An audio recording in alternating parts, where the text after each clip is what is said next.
आणि नाव comes the main thing.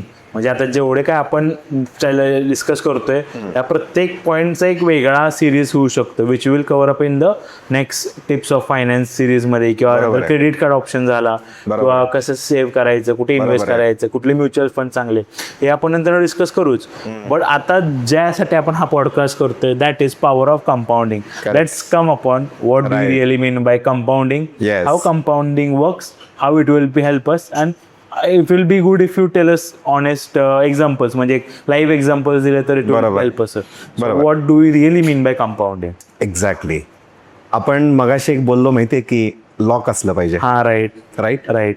म्हणजे त्याचं कनेक्शन कंपाऊंडिंग बरोबरच आहे. Okay. So what is compounding? म्हणजे आपल्याला वॉरेन बफेट सगळ्यांना माहिती आहे, बरोबर आहे, म्हणजे जगातला सेल्फ मेड श्रीमंत माणूस आहे. बरोबर. आणि he started investing at the age of 13. Wow.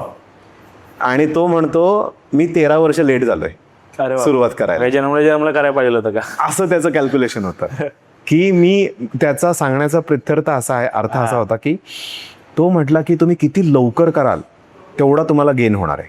बरोबर आहे. आपण एक साधं एक्झाम्पल घेऊया की कंपाऊंडिंगसाठीच मी एक्झाम्पल देतो की आज मी तुला ₹1 दिला आणि मी तुला 2 ऑप्शन देतो. मी आज तुला ₹1 देतो आणि एव्हरीडे त्याला डबल करू. आज 1चं उद्या 2, 2चं 4, 4चं 8, असं मी तुला 25-30 दिवस मी तुला देतो. बरोबर आहे का? मी तुला आजच्या तारखेला ₹1 कोटी देऊ. टेबलवर सांगायचं इमिजिएटली 1 कोटी. बरोबर आहे. आपण घेणार ऑप्शन 1 CR. आता जर का तुम्ही कॅल्क्युलेशन्स केले की 1चं 2, उद्या 2चं 4, तर 25th डेला मी तुला ऑलमोस्ट 1.67 crores देतो. 29th डेला ही अमाऊंट जाते जवळजवळ 5.5 CR आणि 30th डेला ती 11 कोटीच्या वर जाते. बापरे. म्हणजे ₹1 सुरुवात केलेलं ज्या वेळेला कंपाऊंडिंग होत जातं. आता इथं समजून घे, मी तुला ₹1 दिलाय. ₹1 मुद्दलमध्ये ₹1 उद्या इन्कम ॲड झालं, ₹2 झाले, असे ₹2 झाले. ₹2 मध्ये परत ₹2 इन्कम ॲड झालं, ₹4 झाले. म्हणजे कंपाऊंडिंग एक असं आहे की जिथं एका पॉईंट नंतर तुमचं इन्कम ॲड करत सुरुवात करते. बरोबर. आलं. म्हणजे तुम्ही जर का आज म्हटलं की मी 1 लाखाची FD केली आहे आणि मी व्याज सगळं विड्रॉ करतोय, तर प्रत्येक वर्षी तुमची 1 लाखच राहिलेत. राईट. पण 1 लाखाला जर का एका वर्षात 10,000 व्याज ॲड झालं आणि ती तुम्ही आहे अशी FD परत रिन्यू केली, तर पुढच्या वर्षी 1,10,000 व्याज मिळतं ना. बरोबर. आणि 11,000 मिळतात. बरोबर. म्हणजे पहिल्या वर्षीचं व्याज 10,000 आहे, पुढच्या वर्षी व्याज 11,000 आहे. ते वरचे 1,000 एक्स्ट्रा का मिळाले? कारण तुम्ही कमवलेल्या इन्कमवर सुद्धा तुम्हाला परत इन्कम आला. That is compounding. Right. Okay, got it. आता इमॅजिन करा की ह्याच्यात वेळ, टाइम हा कसा जादूसारखं काम करतो. मी तुला आता सांगितल्याप्रमाणे 25th डेला तुझी अमाऊंट किती होती? 1.67 crore. 29th डेला 4 दिवसात ती अमाऊंट किती झाली? 5.5 CR झाली. बरोबर. आणि 30व्या दिवशी 11 झाली. अरे वा. म्हणजे same happens in mutual fund. Okay. आपण आता एक लाईव्ह एक्झाम्पल बघूया. चालेल. मी त्याच्यात तुला दाखवतो ओके. की गंमत दाखवतो की एखादा व्यक्ती वयाच्या 25व्या म्हणजे बरोबर तुझ्या एजला त्याने इन्व्हेस्टमेंट स्टार्ट केली. बरोबर. महिन्याला ₹10,000, बरोबर. वर्षाला ₹1,20,000. बरोबर. तू फक्त 10 वर्षाचं इन्व्हेस्ट करायचं ओके. आणि स्टॉप कर. चालेल. ह्याच्या पुढे मी नाही गेलो. 25ला स्टार्ट केलं, 35ला थांबलो. बरोबर. विड्रॉ नाही करायचे. Withdraw at the age of 60 करायचं. बरोबर. Withdraw at the age of 60 करायचं. आणि आपण अगदी नॉमिनल 12 ते 15% आसपासच आपल्याला इन्कम होईल असंच आपण कॅल्क्युलेट करूया. तू इन्व्हेस्ट किती केले? 1,20,000. 10 वर्ष केले. बरोबर. आणि 35व्या वर्षाला तू थांबलास. बरोबर. म्हणजे तू इन्व्हेस्ट केले 12 लाख. बरोबर. आणि तू स्टॉप घेतला. चालेल. आता रिटायर तू होणार आहे 60ला, त्या दिवशी तू विड्रॉ करणार. चालेल. तुझा मित्र आहे, ओके, तो म्हटला मी 25 ते 35 इन्व्हेस्ट नाही करणार, मी एन्जॉय करणार. बरोबर. 35व्या वयाला मी स्टार्ट करतो. ओके. Same 10,000 per month. तो 10 नाही, तो म्हणेल मी 60व्या वर्षापर्यंत इन्व्हेस्ट करतो. बरोबर. म्हणजे तू 10 वर्ष करून थांबलास, बरोबर. तो 25 वर्ष इन्व्हेस्टमेंट करणार आहे. बरोबर. महिना 10,000, ओके, वार्षिक 1,20,000. बरोबर. 25 वर्षात किती होतात? 30 लाख रुपये होतात. म्हणजे त्याने इन्व्हेस्ट किती केले? 30 लाख रुपये केले. तू 12 लाख केलेस. त्यानं 25 वर्ष केले, तू 10 वर्ष केलेस.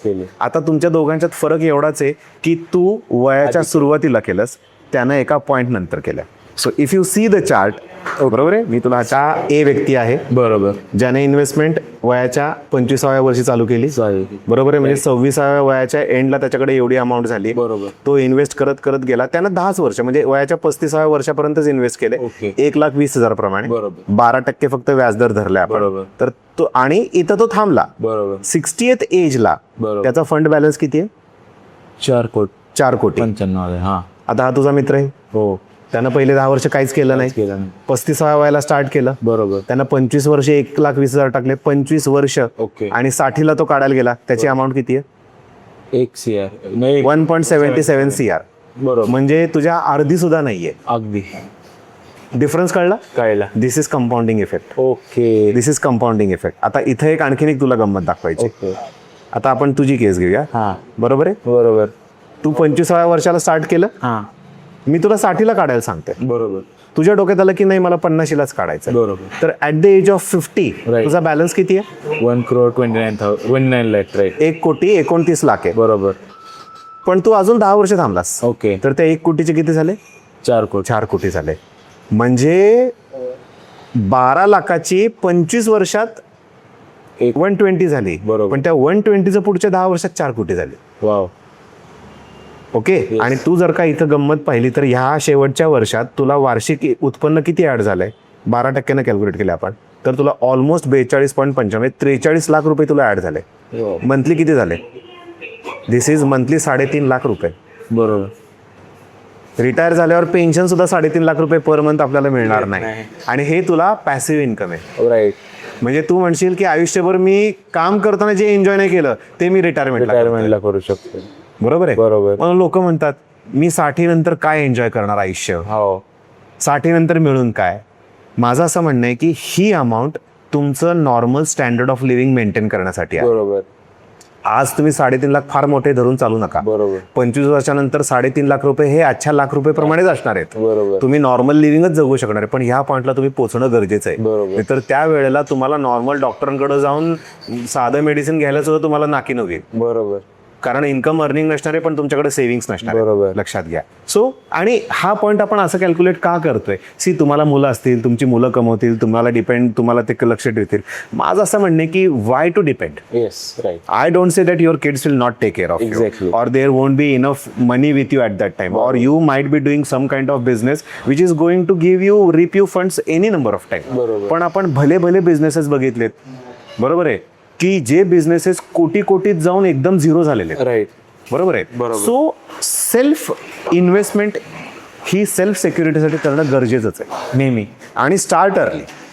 आता ह्याला मी तुला एक गंमत असं दाखवू शकतो की सपोज आपण असं म्हणलं, तुझा मित्र म्हणला की मला सुद्धा 4 कोटीच बॅलन्स पाहिजे 25 वर्ष टाकायला. ओके. तर यप. 1,20,000च्या ऐवजी तू बघ त्याला ऑलमोस्ट म्हणजे त्याला जर माझ्या इतका बॅलन्स मेंटेन करायचा असेल लेट सुरू करून सुद्धा तर जे मी महिन्याला फक्त किती टाकते, म्हणजे वर्षाला मी फक्त 1,20,000 टाकले हा ते त्याला किती टाकावे लागणार? आपण तीच अमाऊंट काढतोय. ओके.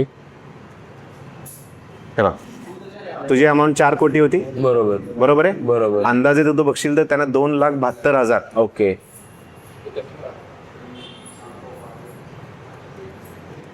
त्यांना अंदाजे 2,72,000 25 वर्ष टाकले पाहिजे. बरोबर. तू 1,20,000 टाकले 10 वर्ष. बरोबर. तुझ्यासाठीची अमाऊंट मॅच करायला 4 कोटी रुपये मॅच करायला त्यानं 2,72,000 टाकले पाहिजे. बरोबर. म्हणजे माझ्या दुप्पट जरी टाकले पाहिजे. दुपटीपेक्षा जास्त. राईट. आणि ते पण 25 वर्ष. तू 10 वर्ष टाकले. हा तुला फायदा आहे. That is the effect of your early age investment. This is the magic of compound. This is the magic of compounding. म्हणजे तू इथं पैसे जर का नाही काढले तर your money is going to reap you like anything. You will be king जे वेन यू रिटायर. करोडपती होऊन मी जगू शकतो आपण. आणि तेच आहे, आपल्याला आपलं स्टँडर्ड ऑफ लिव्हिंग चांगलं मेंटेन ठेवून आपल्याला करायचं आहे. यासाठी सेव्हिंगची सवय पाहिजे. त्यासाठी 3 हॅबिट्स, एक बेसिक एंड करूयात. व्हिडिओ एंड करण्यासाठी एक बेसिक 10 हॅबिट्स सांगा जे की आपण नंतर एलोबरेट करूयात. बट ह्या 10 फक्त वन पॉइंटर्सवरती आपण हा पॉडकास्ट इथे एंड करूयात. असे 10 कंक्लुजन ओव्हरऑल. येस. सो 10 पॉईंट्समध्ये आपण जसं सुरुवात केली ओके. कसं सगळ्यात महत्वाचा म्हणजे मी असं म्हणेन की हे हॅबिट्स आपल्याला फार महत्वाचे राईट. यातल्या प्रत्येक हॅबिटवरती आपण वेगळं एक 15 मिनिटं, अर्धा तास, 1 तास बोलू शकतो. So first is early savings. Right. Early savings का आपण करायचं ह्याच्याबद्दल मी आपण बरोबर. इतका वेळ डिस्कस केलं. बरोबर. बरोबर आहे की त्याच्यात कंपाऊंडिंग इफेक्ट ऍप केल्यानंतर तुम्हाला मिरॅकल दिसणार आहे. राईट. म्हणजे जगातला 8वं आश्चर्य काय तर Compounding कंपाऊंडिंग. आहे. वॉरेन बफेट सांगितले. सो बरोबर. ते तुम्हाला ग्रॅब जर काय बेनिफिट करायचं तर first is start early early saving. saving. म्हणजे आज तू घरी गेल्या गेल्या पहिलं काय केलं पाहिजे, 10,000 रुपये आजपासूनच पहिले स्टार्टच होत नाही, आजचं उद्यावर गेल्यावर होत नाही. So start early. Okay. Second, मी तुम्हाला म्हटलं की ह्याच्यातच हे का चालू करायचं तर तुम्हाला पॉवर ऑफ कंपाऊंडिंग तुम्ही समजून घेतलं पाहिजे. बरोबर. आणि पॉवर ऑफ कंपाऊंडिंग काय मॅजिक करू शकतो आणि त्याच्यासाठी प्री रिक्वायरमेंट काय तर लॉक असणं. बरोबर. लॉक म्हणजे काय, मी जे इन्व्हेस्ट करतोय ते मी परत काढणार. बरोबर. मी प्रत्येक माझ्या मित्रांना तसंच सांगतो, Yes. इन्व्हेस्टमेंट सुरू करताना तुझी कपॅसिटी लॉक ठेवायची जेवढी आहे ना तेवढंच टाक. तू महिन्याला 1 लाख रुपये नको सेव्ह करूस जमतंय म्हणून. तू 10,000च कर, 20,000च कर, पण ते 20,000 विड्रॉ नाही करायचे. बरोबर. आपण वरचे 80,000 दुसऱ्या फंडमध्ये टाकू बरोबर. की तुला वाटलं मला कार घ्यायची, फिरायला जायचंय, फॉरेन ट्रिप करायचे, ते वापर, पण हे 20,000 मला लॉकमध्ये दे. बरोबर. हे 20,000 तू अजिबात हात लावायचे. सो बेनिफिट ऑफ कंपाऊंडिंग हा तुम्ही एक समजून घ्या. तिसरा मुद्दा जो आहे की आपण आयुष्यात आज तू हे काम करतोयस, आज तू म्हणशील की मी AI शिकून अजून फायदा करून घेऊ शकतो, एखादं सॉफ्टवेअर कसं यूज करायचं त्याचं ट्रेनिंग करू शकतो. करिअर म्हणजे मी म्हणतो की आपण सेव्हिंग करायला सुरुवात करतो तसं तुम्ही करिअर ग्रोथकडे पण लक्ष दिलं पाहिजे. बरोबर. लोकांचं एका पॉईंटला असं होतं की अरे यार मी पैसे कमवले बरोबर. आणि माझ्या ह्याच्यात खूप चांगलं मिळतंय मला, बरोबर. पण it is not always sufficient. Right. तुमच्याकडं जसं तुमचं इन्कम पॅसिव्ह होतंय तसं आयुष्यात ग्रोथ होण्यासाठी तुमचं ॲडिशन फार गरजेचं आहे. बरोबर. आता आम्ही CAच्या ह्याच्यात जर का सांगितलं तर कित्येक जुने CA ह्यामुळं मागं पडायला लागले कारण त्यांना कॉम्प्युटर चालवता येत नव्हता. हा. मग ज्या वेळेला जग पुढं गेलं की त्यांना कॉम्प्युटर जमायला लागलं आणि जग पुढं गेलं तोपर्यंत AI आलं. बरोबर. आता AI शिकणं अवघड होतंय. AIच्या पुढं काय येईल आपल्याला अजून माहित नाहीये. म्हणजे मला आठवते की मी CA करताना एक्सेल आणि वर्ड वापरता येतंय ह्यासाठी तो MSCITचा कोर्स होता. हा. मग टायपिंग स्पीड बघायचे Speed बघायची. आणि मला एक्सेल जमतंय, एक्सेल जमतंय म्हटल्यानंतर जॉब मिळायचं. वाव. आज जो माणूस एक्सेल आणि वर्ड वापरतो त्याच्यावर लोक हसतात. असतात. आता कोण एक्सेल वर्ड वापरता, तुम्हाला आता AI जमलं पाहिजे. हा. जे काम तुम्ही 4 तासात करता तो AI 5 मिनिटात 5 करतो. मिनिटात मग तुम्हाला AI जमतं का? हां, मग AI जमताना लोक म्हणतात AI काय जमत नाही, चॅट करा, ओपन करा, AI टाका, मला हे पाहिजे ते पाहिजे. ओके, तर there is a concept called prompt engineering. Right.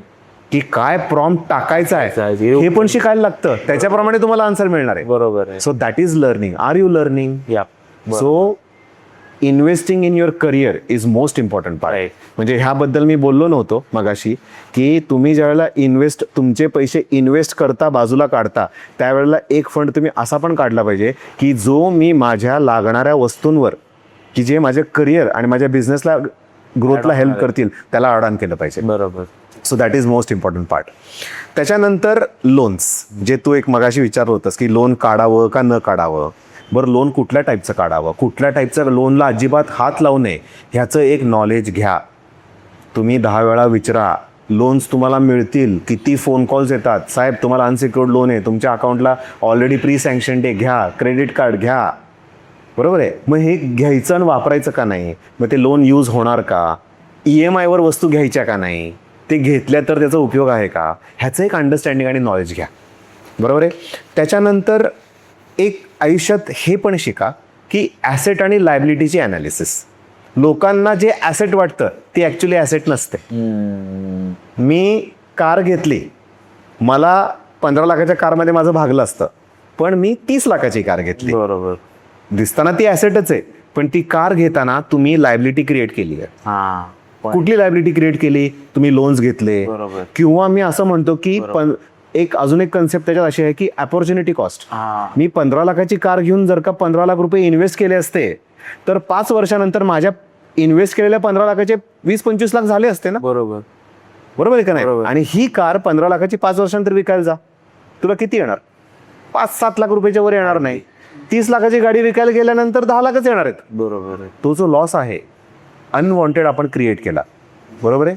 म्हणून ते ॲसेट आणि लायबिलिटी, आपल्याला जे आपण घेतो ते खरोखर ॲसेट आहे का आपण आपल्यावर बॉदरेशन क्रिएट करून लायबिलिटी क्रिएट केली, हे आपल्याला समजणं फार गरजेचं आहे, बरोबर आहे. त्याच्यानंतर मी तुला बोलल्याप्रमाणे फायनान्शियल लिटरसी, की तुम्ही जाल विचारायला, CA कडे जाल, एक्सपर्ट्सकडे जाल, पण ते जरी तुम्ही गेला तरी स्वतः फायनान्शियल लिटरसी घेणं खूप गरजेचं आहे. पॉईंट आहे.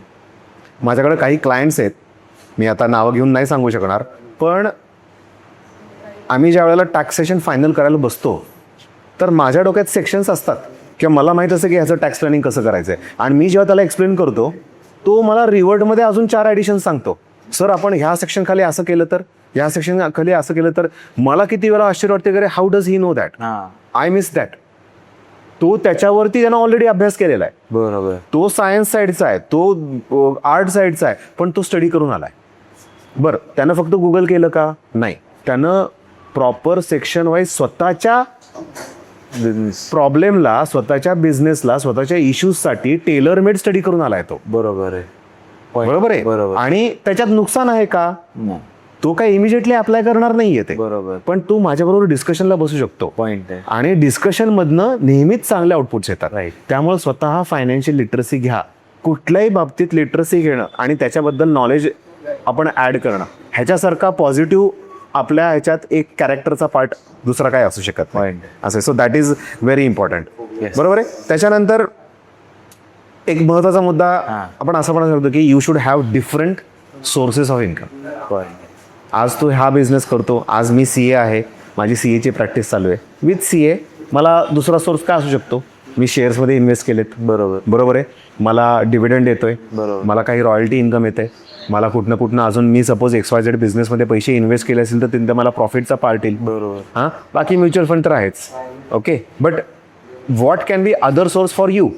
बरोबर आहे. तर तो सोर्स काय आहे की that source multiple stream of income generate करा. राईट. कधी कधी एक स्ट्रीम बंद पडली, दुसरी स्ट्रीम चालू होते. Okay, somewhere down the line you should remember that a single waterfall cannot fill up the river. You need to have multiple waterfalls. तेवढे. So that is very important part. बरोबर आहे. And finally last 2 points, okay, हे भयंकर महत्वाचे आहेत. Right. First is plan your retirement. Done. लोक म्हणतात sir आत्ता 24-25 आहे, अजून माझं लग्न पण नाही झालं, मी रिटायरमेंटचं प्लॅनिंग काय करू? बरोबर आहे. रिटायरमेंट ही कन्सेप्टच लोकांच्या डोक्यात चुकीची आहे. लोकांना असं वाटतं की रिटायरमेंट म्हणजे त्या दिवशी मी माझं करिअर, माझं काम सगळं बंद करणार आणि मी आयुष्य असं जगणार आहे की मला तिथनं 24 तास मला काही करायचं नाहीये. बरोबर आहे. होत नाही असं. I have met people Right. Who are doing business at the age of 90. Wow. माझ्याकडे एक्झाम्पल्स आहेत. म्हणजे if some day time prevails and if you got time, आपण जर जाऊन भेटूया. त्यांची एनर्जी बघितल्यानंतर तू म्हणशील की सर मला लाज वाटते. अरे बापरे.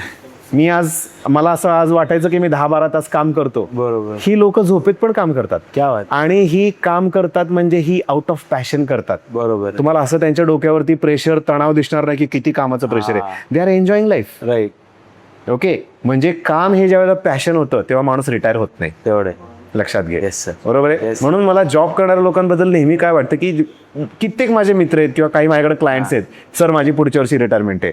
मी त्यांना सांगतो सर माझ्याबरोबर एकदा एक अर्धा तास बसायला या. हां, let us plan your retirement. Right. बरोबर आहे. रिटायरमेंट होताना तुम्हाला काही फंड्स येतात.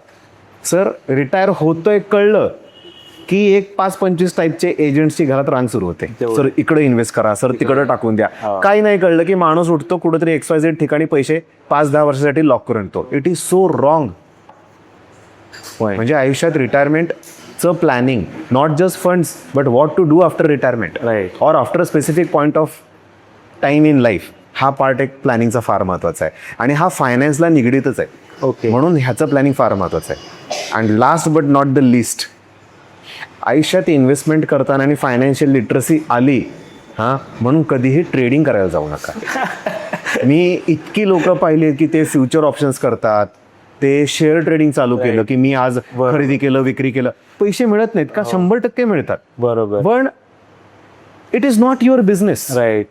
तुम्ही खरं, जो माणूस हे काम करतोय त्यांना करू देत. राईट. त्याच्यासाठी ते पॅशन आहे, त्याच्यात तो नॉलेज आहे, तो करतोय. बरोबर.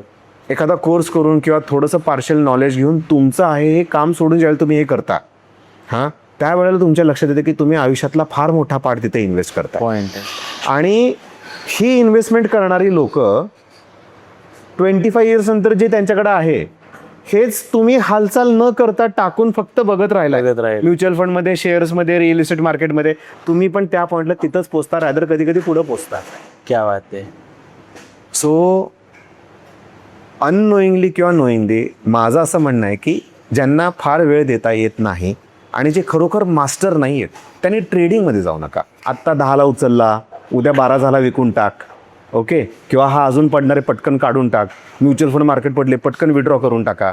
हे जे आपण एन्झायटीमध्ये जगतो ना, एन्झायटी फॅक्टर फार मोठा आहे ट्रेडिंगमध्ये. मी तर पैसे, माझं स्वतःची इन्व्हेस्टमेंट अशी आहे, मी जे काही पैसे इन्व्हेस्ट केलेत आज तागायत, मार्केट पडलं चढलं, मी माझा बॅलन्सच बघायला जात नाही. बरोबर. कारण माझ्या इथं लॉक लागलं की मी हे बघणार कधी, 30 नंतर 60 नंतर. मला माझा रिटायरमेंट पॉईंट माहिती आहे की ज्या पॉईंटला मला ही फंड बघायचं आहे आणि त्यावेळेला सुद्धा मला विड्रॉ करायचीच नाहीये ही अमाऊंट. फक्त कॅरी फॉरवर्ड करायची. म्हणजे इमॅजिन कर, हा. 29th डेला मी तुला म्हटलं तुझ्याकडे 5.5 CR अमाऊंट आहे, 30व्या दिवशी ती 11 झाली, पण मी 30व्याला थांबलो. 31व्या दिवशी काय होईल ते, बापरे, 32व्या दिवशी काय होईल ते. अरे वा, आलं लक्षात. लक्षात. त्यामुळं काय आहे की these are some basic habits की जे तुमच्याकडे असले पाहिजेत. आणि यातला काही स्पेसिफिक हॅबिट्सवरती आपण खरोखर परत एकदा या विषयावर बोलू. मोठा विषय करू त्याच्यावरती. म्हणजे फॉर एक्झाम्पल क्रेडिट कार्ड हवं का नको. बरोबर. इन्स्टंटली लोक सांगतात अजिबात क्रेडिट कार्डला हात लावू नका, कारण त्याच्यात जर का तुम्ही पेमेंट नाही केलं तर 36% 40% व्याजदर आहे, 100% आहे. पण मग क्रेडिट कार्ड घ्यायचं नाही का. क्रेडिट कार्डचे फायदे काय काय आहेत आपल्याला, बरोबर आहे. आणि क्रेडिट कार्ड कसं वापरायचं, त्याचा गेन कसा करायचा, हां, ही पण एक कला आहे. ह्याच्यावरती सुद्धा मार्केटमध्ये ट्रेनिंग आहेत. ही कला मला शिकायला नक्की आवडेल. येस. आणि या कलेला तेवढा वेळ दिला पाहिजे, वेळ दिला पाहिजे. चालेल. सो आता वेळेचं बंधन घेऊन आणि या विषयाला कुठंतरी एक शॉर्टअप करून आपण हा जो काही कॉन्व्हर्सेशन चाय पे चर्चा जी होती, जी आपण यूट्यूब कॅफेला केली, ते सपोर्टेड अस व्हेरी वेल. त्यांनी आपण चहा पीत कॉन्व्हर्सेशन केलं, प्लस असं एक कॅफे टाईप MBS मध्ये जसं मित्र गप्पा मारतात किंवा जसे मिटिंग्स होतात ऑफिशियल, तशा प्रकारे हा पॉडकास्टिंग झाला आहे. फायनान्शियल लिटरसी ही सिरीज आपण घेऊन येतोय. Will try to cover up many portion, will try to cover up all the topics and I will cover up only with CA Prafull Shah sir. So that was it. आजचा आपला हा episode, आजचा जो काही conversation आपण थांबूयात. Thank you so much Prafull sir for coming on board. आणि आपल्या लोकांना वडापाव टॉक्स चॅनलवरती तुमचं इतकं भारी आउटपुट दिल्याबद्दल. Make sure you follow his new venture, like he starting up his financial literacy also from on his page. मी त्यांच्या IDचा मेन्शन करतो. Make sure you follow both of us and thank you so much. भेटूयात आपण next व्हिडिओमध्ये. See you. Till then, bye bye, take care. Okay, so last पॉडकास्टमध्ये आपण पाहिलं की what's the right time to invest. It's never too late, it's never too early. It's just that की तुम्ही कधी सुरू करते त्याच्याशी मतलब आहे. आणि लास्ट एपिसोडमध्ये आपण बघितलं की how does investment work, why do we should invest, where we should invest, from home we should invest. There is a magic of compounding. म्हणजे कंपाऊंडिंग हा असा शब्द आहे की त्याचं इतकं पॉवरफुल मॅजिक आहे की आपण जेवढं या विषयाबद्दल शिकू तेवढंच कमी आहे. आणि हे कंपाऊंडिंग प्रत्येक व्यक्ती करू शकतो. म्हणजे घरातली एक होम मेकर स्त्री जरी असेल, म्हणजे हाऊसवाईफ जरी असेल, जरी तिने दिवसाचे 500 रुपये बाजूला काढायला सुरुवात केली ना, तरी ती एका पॉईंटला येऊन करोडपती होऊ शकते. कसं काय ते तुम्ही या पॉडकास्टमध्ये पाहिलंच असेल. So this was our one of the finest episodes of financial literacy series. आणि असेच बरेच एपिसोड्स मी घेऊन येत राहीन. आणि for that make sure you subscribe Vadapav talks, follow मी on Instagram, that is again on Vadapav talks. आणि असेच या अख्ख्या पॉडकास्टचे क्लिप्स आम्ही टाकत राहू.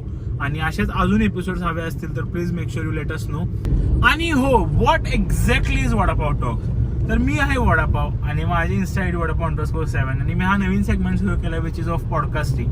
पण पॉडकास्टिंग आजकाल हे असं प्रत्येक जण उठून करायला लागले, त्यामुळे मी म्हटलं की आपण पॉडकास्टिंग न करता आपण गप्पा मारू.